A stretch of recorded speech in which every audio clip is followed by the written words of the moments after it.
मैं 25 साल का नौजवान था। शहर से पढ़ाई पूरी करने के बाद मैं गांव आ गया। मेरे पिता समशेर सिंह गांव के बड़े जमींदार थे। गांव वापस आकर मैंने बहुत जल्द ही पिताजी का कामकाज समझ लिया था। पिताजी की आमदनी का जरिया खेतों में उगने वाली फसलें थी। खेतों में काम करने वाली मजदूर औरतों से मैं बड़े अदब से पेश आता था और उनकी सुख सुविधाओं का ध्यान रखता था।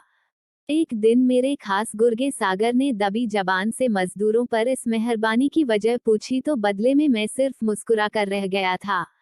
कुछ भी हो, यह जो यहाँ काम करने वाली औरतें हैं ना, इनके साथ वो करने में बहुत मजा आएगा। मैंने खेतों में काम करती हुई एक मजदूर के खुले पेड़ और उसकी छाती को घूरते हुए कहा। मेरी आंखों में हवस छाई हुई थी। क्या छोटे साहब, ये तो सब नीची जात की औरतें हैं, आप भला इनके साथ क्यों खुद को गंदा करेंगे? सागर ने कहा। मैंने कहा, इन औरतों का शरीर मेहनत करके कसावट से भर जाता है और जब इनके साथ जबरदस्ती की जाती है ना, तब बड़ा मजा आता है। आज सागर मेरा यह नया रूप देख रहा था। शहर जाकर पढ़ाई कर लेने के बाद भी मैं गांव की मजदूर औरतों में वो चीज तलाश रहा था। एक दिन मेरे पिता ने मुझे समझाया कि अब समय बदल गया है। गांव के लोग इतने सीधे साधे नहीं रह गए हैं कि उन्हें आसानी से बेवकूफ बनाया जा सके। आज गांव में भी मोबाइल फोन पहुंच गया है, जिसके चलते जागरूकता आ गई है।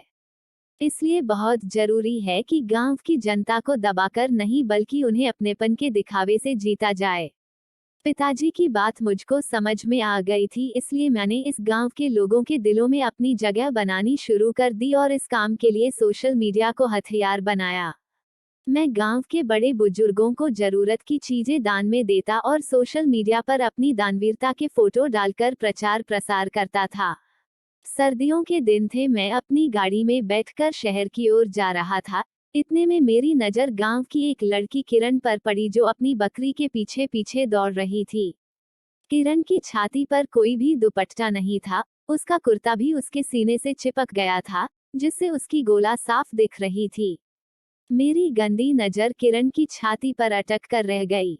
मेरी आंखों में हवस के लाल दौरे तैरने लगे। सागर मेरी मनसा को समझ गया और बोला, हुजूर माल पसंद आ गया हो तो बताएं।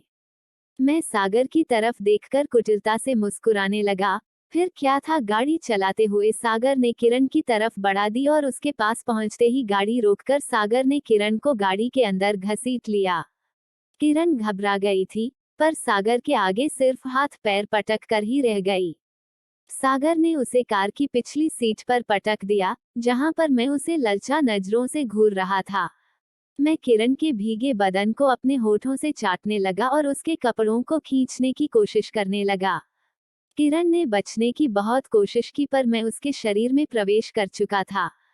किरण की आंखों से लगातार आंसू बह रहे थे, पर मैं तो अपनी हवस मिटाने में लगा हुआ था और मेरा पालतू सागर आगे सीट पर बैठा हुआ गाड़ी चला रहा था और बीच बीच में नजर उठाकर सामने लगे आईने में पीछे का नजारा देख भी लेता था। लसपस्त हालत में मैंने किरण को गाड़ी से नीचे फेंक दिया। थोड़ी देर बाद वह उठी और गांव के बाहर उफनती नदी में कूदकर अपनी जान दे दी। किरण की खुदकुशी कुछ दिनों तक आसपास के गांव में चर्चा की बात बनी रही। मैं पहले तो खबर से थोड़ा घबराया, पर फिर मैंने इस मौके का फायदा उठाया और गांव में यह बात फैला दी कि किरण की मौत एक हादसा थी जो उफना नदी में डूबकर हुई। इसके बाद मैंने अपने पास से 50,000 पीड़ित परिवार को दिए और सोशल मीडिया पर इसके फोटो भी अपलोड कर दिए। अब तो मैं तानाशाह हो चुका था। गांव में किसी की भी इज्जत पर हाथ डालना मेरे लिए बाएं हाथ का खेल बन गया था। एक दिन की बात है, मैं शहर जाने की तैयारी कर रहा था कि तभी मुझसे मिलने 40 साल की गीता नाम की एक औरत आई। उसकी 18 साल की बहन भी साथ में थी।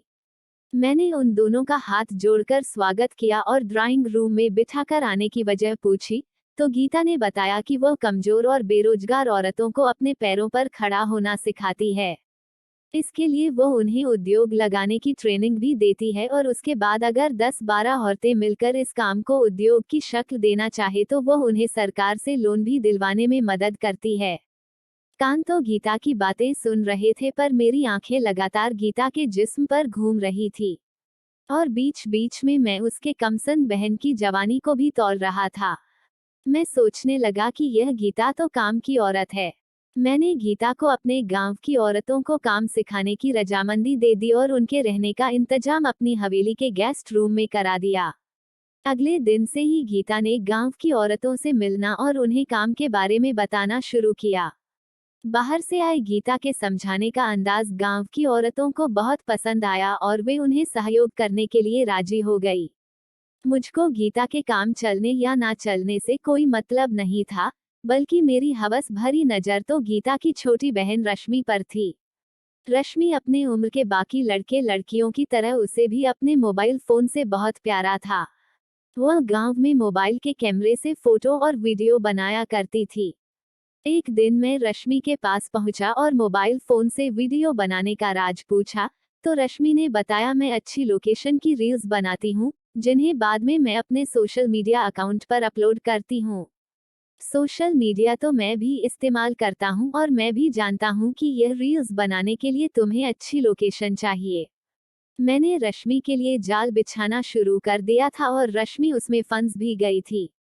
अगले दिन गीता जब औरतों को काम सिखा रही थी तब मैं रश्मि को लोकेशन दिखाने के बहाने अपनी गाड़ी में शहर की ओर जाने वाली रोड पर ले गया। रश्मि भी गीता को बताए बिना ही मेरे साथ चल दी थी। जैसे ही गाड़ी ने रफ्तार पकड़ी मैंने रश्मि के सीने पर हाथ रख दिया। रश्मि चौंक गई और उसने दूर होना चाहा, पर मैंने उसे अपनी बाहों में जकड़ लिया और फिर उसके कपड़े तन से जुदा कर दिए। गाड़ी की पिछली सीट पर ही रश्मि के बदन से मैं खेलने लगा। रश्मि किसी तरह गीता के पास पहुंची और अपने साथ हुए जुल्म के बारे में सब कुछ कह सुनाया और यह भी कहा कि गीता उसे जहर देकर मार दे क्योंकि अब वह जिंदा नहीं रहना चाहती। गीता ने रश्मि को हिम्मत बढ़ाई और कांपते हाथों से मोबाइल फोन से पुलिस का नंबर डायल कर दिया, पर तुरंत ही उसे काट भी दिया। गीता पूरे गांव में मेरा दबदबा अच्छी तरह देख चुकी थी और फिर वह अच्छी तरह जानती भी थी कि पैसे वाले द्वारा रेप किए जाने के बाद ज्यादा कुछ होता नहीं है। पीड़िता से बेकार की पूछताछ और मीडिया में आने वाली खबरों के अलावा गीता ने रश्मि को समझाया कि मरने की जरूरत नहीं है, उसको उसकी सजा जरूर मिलेगी। गीता ने अपने मोबाइल फोन से अपनी सहेली सीमा का नंबर डायल कर दिया और बोली, तू हमेशा कहती थी ना कि तू मेरे किसी भी काम कैसे आ सकती है, तो आज समय आ गया है तुझे मेरे काम आने का।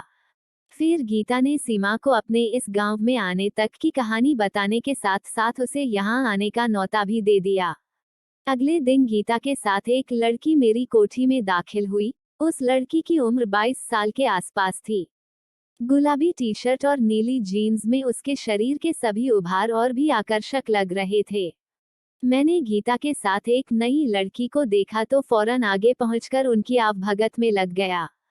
गीता ने उस लड़की का नाम बताया और यह भी बताया कि सीमा को उसकी कंपनी ने उसकी मदद के लिए भेजा है। सीमा बला की खूबसूरत लग रही थी। मैं मन ही मन अपने अगले शिकार के तौर पर सीमा को देख रहा था। एक दिन मैंने गीता और सीमा से कहा, पास वाले गांव में ही हमारे पुरखों की हवेली है, आप दोनों चाहे तो हमारे साथ घूमने चल सकती हैं। गीता ने तबीयत खराब होने का बहाना बनाया और सिर्फ सीमा को अपने साथ ले जाने को कहा। गाड़ी चल दी थी और मैंने सीमा को कोल्ड ड्रिंक ऑफर की तो सीमा ने मुस्कुराकर उसे बच्चों की ड्रिंक बताकर पीने से मना कर दिया। सीमा का ऐसा खुलापन मुझको बहुत अच्छा लगा तो मैंने अपने बैग में बंद शराब की बोतल निकाल ली और चलती गाड़ी में ही पीने पिलाने का दौर शुरू हो गया। मैंने सीमा को भी शराब ऑफर की, जिसे उसने मुस्कुराकर स्वीकार कर लिया। तकरीबन आधे घंटे की ड्राइविंग के बाद ही मैंने सीमा की जांघों को सहलाना और उसके होठों को चूमना शुरू कर दिया। सीमा को अच्छी तरह पता था कि उसे आसानी से हाथ नहीं आना है और कितने नाज नखरे दिखाने हैं। उसके ये नखरे मेरी हवस को और बढ़ा रहे थे और आखिरकार चलती गाड़ी में ही हवस का खेल शुरू हो गया। कुछ देर में ही मैं निढाल हो गया। अगले दिन सुबह मेरे मोबाइल पर गीता का एक मैसेज आया, एक वीडियो भेज रही हूँ, इसे देखते ही तेरी सारी पुरखों की अत भी फट जाएंगी। मुझको कुछ समझ नहीं आया। मैंने मोबाइल फोन पर रिसीव हुआ मैसेज देखना शुरू किया। यह मेरी गाड़ी में बना हुआ वीडियो था, जिसमें मैं नंगी हालत में कार की सीट पर लेटा हुआ था और मेरे ऊपर सीमा थी। वीडियो देखते ही मेरा गुस्सा 7वें आसमान पर जा पहुंचा। तेरी इतनी हिम्मत कि तू मेरा वीडियो बनाए, रुक अभी आकर तुझे बताता हूँ। गीता ने ठंडे स्वर में मुझे बताया कि इन सब से कोई फर्क नहीं होगा, क्योंकि वह अपनी बहन रश्मि और सीमा के साथ गांव छोड़ चुकी है और अगर वह 5 लाख रुपये उसके खाते में जमा नहीं करेगा तो यह वीडियो बहुत जल्द ही सोशल मीडिया पर अपलोड कर दिया जाएगा। मुझको इस वीडियो से बचने का कोई रास्ता समझ नहीं आया, इसलिए मैंने पैसे देकर जान छुड़ाने की बात ही ठीक समझी और गीता द्वारा दिए गए खाते के नंबर पर पैसे ट्रांसफर कर दिए और गीता से गुजारिश की कि अब वो ईमानदारी से वीडियो को डिलीट कर दे। गीता ने कहा, पहले तू वादा कर आज के बाद किसी लड़की के साथ कोई गलत काम नहीं करेगा। मैंने गीता से वादा किया अब मैं किसी लड़की के साथ गलत काम नहीं करूंगा और सच्चे दिल से सबकी मदद करूंगा। तब गीता बोली, ये वीडियो मैं डिलीट नहीं करूंगी और अगर तूने कोई गलत काम किया तो यह वीडियो मैं सोशल मीडिया पर अपलोड कर दूंगी। इतना कहकर गीता ने फोन काट दिया। अब मैं अपने किए पर बहुत पछता रहा था और आगे से कोई भी गलत काम ना करने की कसम खा ली।